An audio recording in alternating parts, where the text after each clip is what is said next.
Welcome to the Locked On Titans podcast. I am your host, Tyler Rowland. Titans fans, this Thursday edition of the Locked On Titans podcast is presented by RockAuto.com. Amazing selection, reliably low prices, all the parts your car will ever need. Visit RockAuto.com today and tell them Locked On sent you. I have a unique episode of the Locked On Titans podcast for you guys today, and I will explain.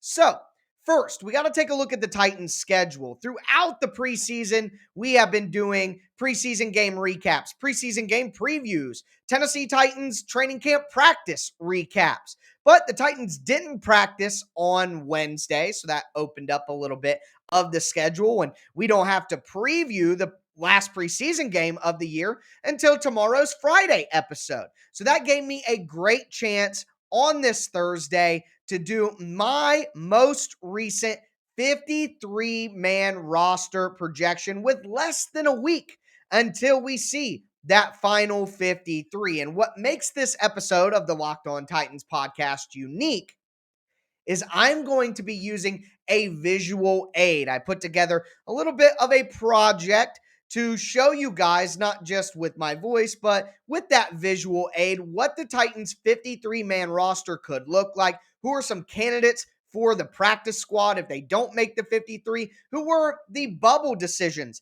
that I had to make? All of that, and I'm very excited to show you guys exactly what I have put together. So there's a great opportunity to tell you that if you're listening to the podcast, make sure that you also go to the Locked On Titans YouTube page, subscribe, hit the notification bell, check out the visual aid there. Also, if you're new to the Locked On Titans YouTube page, make sure that you subscribe and hit that notification bell as well. I'm going to be putting out Monday through Friday daily Tennessee Titans podcasts all year long. You don't want to miss out on any episode of the number one Titans podcast in the world. If you're listening as a podcast, make sure to subscribe on whatever platform you do stream. And remember, the Locked On Titans podcast is on every platform, and it's always free. So we are going to jump into the Tennessee Titans depth chart and just some other Tennessee Titans news on this Thursday edition of the Locked On Titans podcast. Let's get it.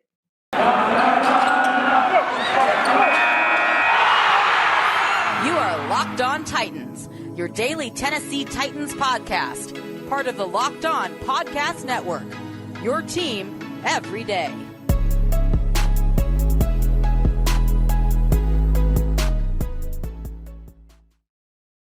Titans fans, we are going to get right into my 53-man roster projection and what the depth chart could look like. I'm going to take you guys behind the curtain here and get everything set up for you. I'm going to go ahead and share my screen, let you guys in on the project that I have been working on. So here you will see in just a moment. Here we go. It's up now.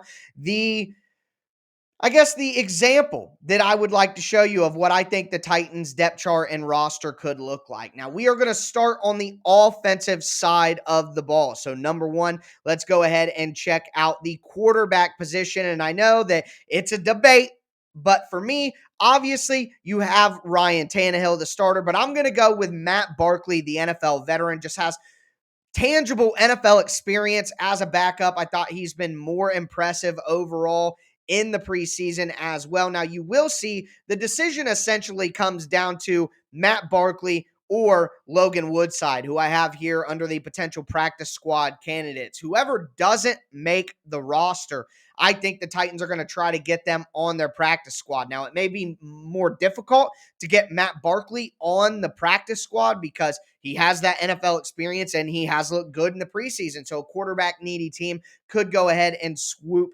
him up. But the real thing that I think is if you have Tannehill go down for any length of time, I feel more comfortable with Matt Barkley being able to land the plane and bring the Titans home to a victory, whether that be, a couple weeks if Tannehill is out or if he just goes out with an injury during a game and comes back the next week. I trust Matt Barkley to get the job done. There is no real reason at this time to trust Logan Woodside to get that job done. So I'm going to go with Matt Barkley there. At running back, though, Obviously, we have Derrick Henry. Darrynton Evans is making this roster. Even if you're somebody who's frustrated with his injuries, he's a second-year player picked in the third round. You don't give up on third-round picks this early unless it's dire and drastic. It's not. The Titans don't have so much running back talent that they need to cut him. Evans will be on this roster, and the Titans need him healthy.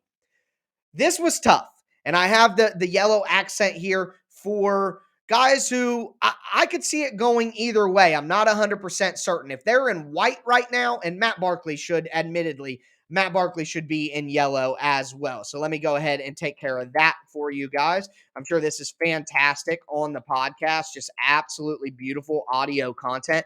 But either way, Matt Barkley is a bubble guy, but Mekhi Sargent, he's been a darling in the preseason, and a lot of the time you see these preseason darlings, and it just simply doesn't end up working out where they make the roster. These guys are getting more reps because they're at the low end of the depth chart, which makes it less likely that they'll make the roster anyway. But really, it comes down to I've seen nothing from Brian Hill.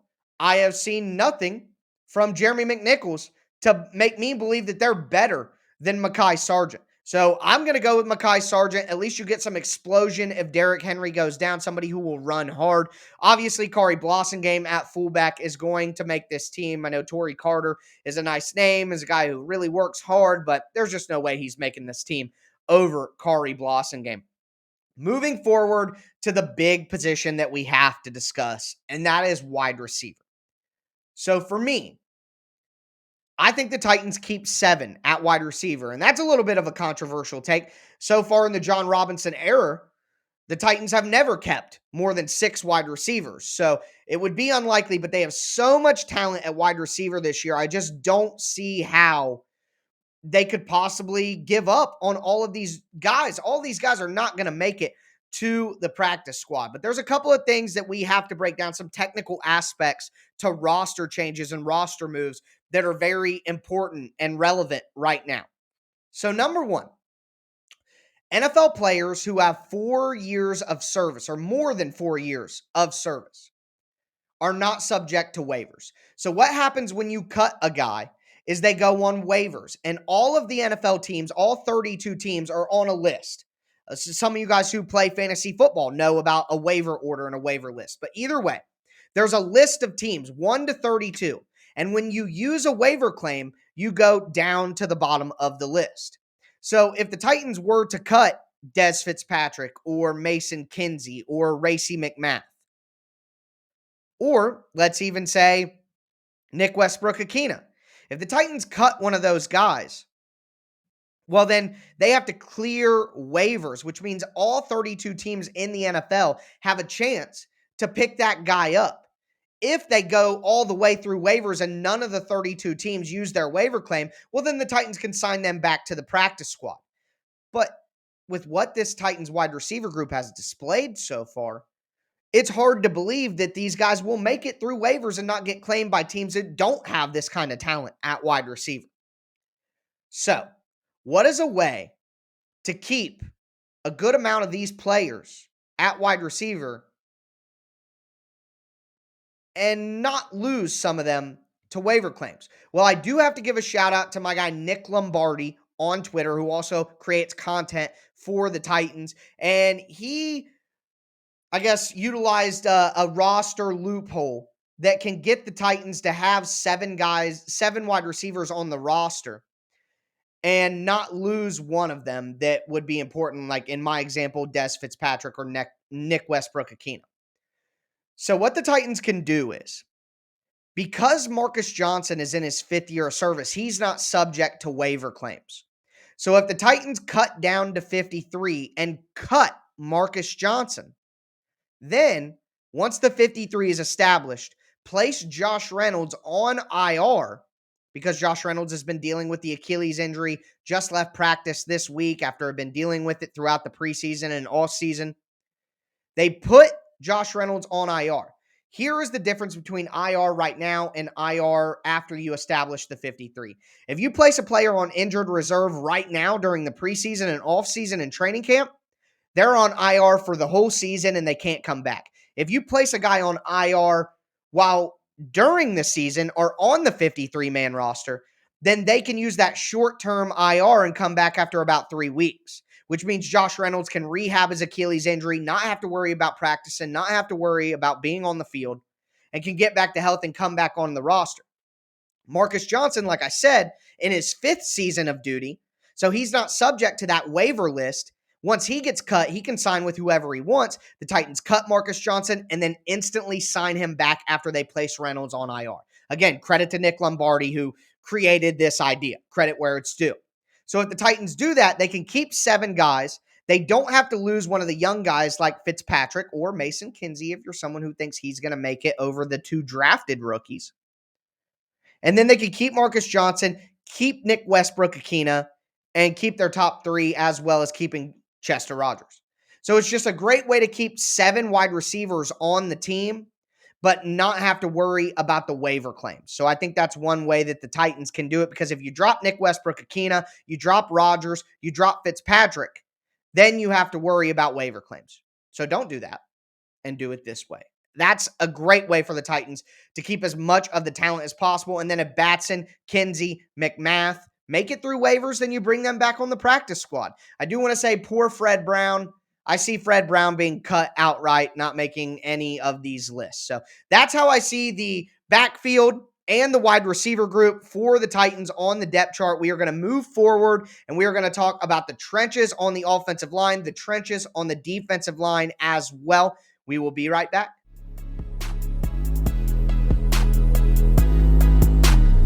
Let's continue diving into the depth chart that I have laid out in my 53-man roster projection. We just went through the first 3 positions: quarterback, running back, wide receiver. I kept Ryan Tannehill, Matt Barkley, Derrick Henry, Darrynton Evans, Mekhi Sargent, Khari Blasingame, Julio Jones, A.J. Brown, Marcus Johnson, Nick Westbrook-Ikhine, Chester Rogers, Dez Fitzpatrick, and I placed Josh Reynolds on IR, but short-term IR that he can come back from after a few weeks. We're going to move forward on the offense and talk about the offensive line here.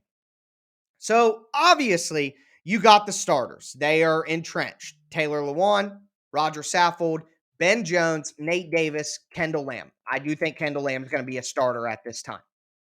Behind them is where things get a little dicey. But the Titans have proven, especially from last year, in a COVID-impacted season, they're going to want to keep as many offensive linemen as possible. Offensive line depth is so important. I recorded the AFC South Division preview earlier today with the other hosts from the Locked On podcast in the AFC South, and the OG Tony Wiggins had a great point during the show. He said that a good NFL team or a championship NFL team has to have 8 offensive linemen that are solid, because you're going to go through injuries, you're going to go through depth issues, what have you, whatever the case. 8 good offensive linemen. It's almost like basketball. A championship level NBA team has to have at least 8 solid players on the team who can actually play when it matters to win the title. It's been proven throughout time. Offensive line, not much different. And the Titans kept 9 to 10 offensive linemen at all times last year on the roster. So I think that trend continues. Again, the 5 starters, but you look at the backups. Of course, Dylan Radins, the second-round pick, is going to make the team. I think Aaron Brewer is going to make the team. They're waiting for him to come off NFI. But here's what I'll say. If Brewer doesn't get healthy, then he's not going to make the roster. And I would say that Daniel Murner is the guy who makes the team, or Cole Barnwart. That's the decision that you're going to have to make there. Cole Barnwart, Aaron Brewer if he gets healthy, Daniel Murner if it's Brewer and he's healthy. That's an obvious choice for me. If it's between Murner and Barnwart, they'll probably lean to the veteran and Murner, but I would go with Barnwart personally in that scenario. But I think Aaron Brewer is who makes the team. Ty Sambrailo coming back from injury, I just think he makes it. He can play a little bit of guard. He's competing. You're not competing for starting position at right tackle and then get cut from the team. I just don't see that as being the case. So I think Ty Sambrailo makes this team. But if one of these tackles that I have doesn't make it, I think it would be Sambrailo, because he doesn't cost a lot of money to cut. Now, I did keep David Quessenberry here, and he struggled mightily, but he played really good left tackle for the Titans last year. He's obviously started at right tackle throughout the preseason despite the struggles. But my real issue here is if you cut Quessenberry, he's not going to make it through to be on your practice squad. Yes, he doesn't have to go through waivers because he has enough time in the NFL where he doesn't have to go through waivers. But some team is going to offer him an opportunity to not be on a practice squad, and he's going to take that. So if you want to keep Quessenberry, you're going to have to keep him on the active roster. And I think the Titans do ultimately end up doing that, especially with the questions that they have at interior offensive line. It is possible with one injury that Dylan Radins does play guard for the Titans this year. And in that case, you're going to need another backup tackle. So I think the Titans keep 5 tackles this roster turn. Now, going to the interior, we talked about Aaron Brewer, and I talked about the decision to make there. Obviously, you have the 3 starters. So that's how I see the offensive line shaking out. Now, let's go to the tight end position. And I may be doing a hot take here, but Luke Stalker has not been good. I know that Miller Forrestall, crack a Miller, it's Forrestall time. I know that Miller Forrestall has looked good, but I think Tommy Hudson has been excellent in the preseason for what he's being asked to do. I think he's got more pop as a receiver than Luke Stalker has, and a lot more athleticism, being he's a young guy. And he's proven to me in the preseason that he's a solid enough blocker that I would put him out there if Jeff Swaim got hurt. If Firkser gets hurt, the Titans are going to be in a tough spot because nobody can replicate that receiving ability. But I think Hudson could be a really good replacement for Jeff Swaim. Now, I do want to say this. If the Titans, for some reason, don't keep a 5th offensive tackle like David Quessenberry, then I think it could be very likely that they keep a 4th tight end. And to me, that would be Luke Stalker at that moment in time. So I could see that absolutely happening where the Titans don't keep Quessenberry or they cut Sambrilo, and then they keep Luke Stalker on as a 4th tight end. That's absolutely possible, in my opinion. So, with that said, we have the trenches of the offense taken care of. We're going to move to the trenches of the defensive line. Now, I think that the starters are well-versed here. Let's look at just the interior of the defensive line. Jeffrey Simmons as the defensive tackle, Tyir Tart as the nose tackle, and then Denico Autry as the defensive end. The Titans are slim on defensive line right now with the injuries that they've dealt with the COVID list. Right now, you're looking at Freedom. I'm not even going to attempt to pronounce the last name. I'm just going to keep it 100 with you guys. Woodrow Hamilton and Naquan Jones. I like Naquan Jones as a guy. I obviously have him on the practice squad side over here, Naquan Jones. As I did with Miller Forrestall, Daniel Murner, Cole Bonwar. I think all those dudes have a great opportunity to make the Titans practice squad. But I'm going to stick with Autry, Tart, Simmons. You know you're going to get Larrell Murchison. But I'm going to take Kyle Peko because I think that Rashad Weaver at edge can be a backup for Denico Autry. You have a backup for Tyir Tart. I think Peko's been the best nose tackle out of all the others mentioned. And then Murchison is the direct backup for Jeffrey Simmons. So in theory, you have 6 deep interior defensive linemen if you look at Weaver as a potential backup for Autry, which I do. We will transition over to the outside linebackers. And of course, you have the 2 starters in Harold Landry and Bud Dupree. I think you have the direct backups to those guys, as we have seen in the preseason, John Simon and Derek Roberson. They're obviously going to keep Rashad Weaver, as I just mentioned. The versatility to play on the inside behind Denico Autry allows them to feel comfortable with only having 5 interior defensive linemen on the active roster. The 6th outside linebacker I see staying is Ola Adeniyi. He's been really good as an outside linebacker in the preseason. He's a special teams ace. He's been great. There's no reason for Ola Adeniyi to not make this roster. And with the Titans keeping 6 outside linebackers, I think that goes a long way to helping them feel comfortable with only having those 5 interior defensive linemen. Now, I could see the Titans maybe cutting a Simon. Maybe they've had enough of Roberson and his struggles on first and second down. They want to get rid of those guys and keep a Woodrow Hamilton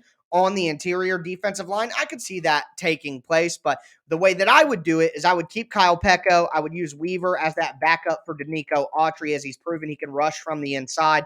And then I would have 6 outside linebackers total and keep Ola Adeniyi. I think he brings a lot to the table. We're going to talk about the back 7 of the defense and the special teams next. Before we do that, though, do just want to tell you guys about our sponsor, BetOnline.ag, the fastest and easiest way to bet on all of the action this football season, whether it be pro or college. You're going to find a chance to place wagers at betonline.ag. They got all of the updated odds, props, and contests, including BetOnline.ag's biggest $500,000 NFL mega contest, and they have the world's largest $200,000 NFL Survivor contest, and both of those are open right now at BetOnline.ag.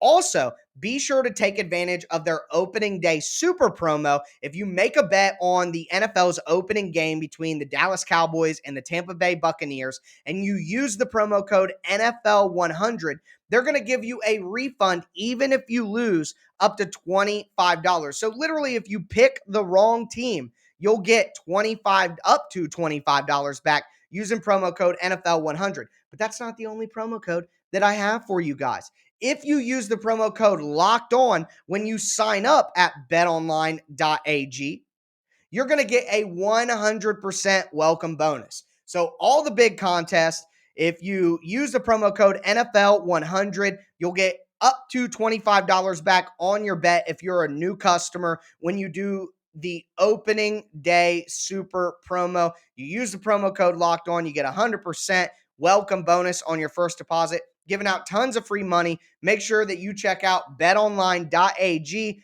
BetOnline, your online sportsbook experts.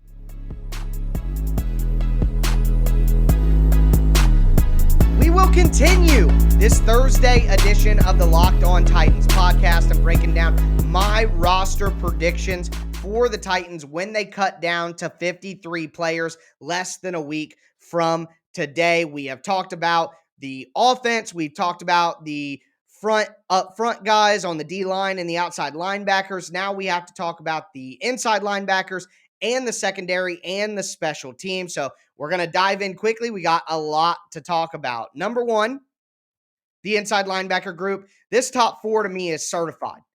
David Long, Monty Rice is the backups, with Jayon Brown and Rashawn being the starters. I think they're going to keep Nick DeZubnar because they're somebody that they counted on last year for special teams play. With those four top linebackers, the Titans aren't going to need somebody to come in and give them depth at inside linebacker. All they really need is a special teams guy. Now, if they feel differently, Jan Johnson, Justin March, one of those guys, I guess, could be kept. But I haven't really seen enough from them, especially Jan Johnson, to consider keeping them on the roster. I know what DeZubnar is going to give me, especially on special teams, so I like that there.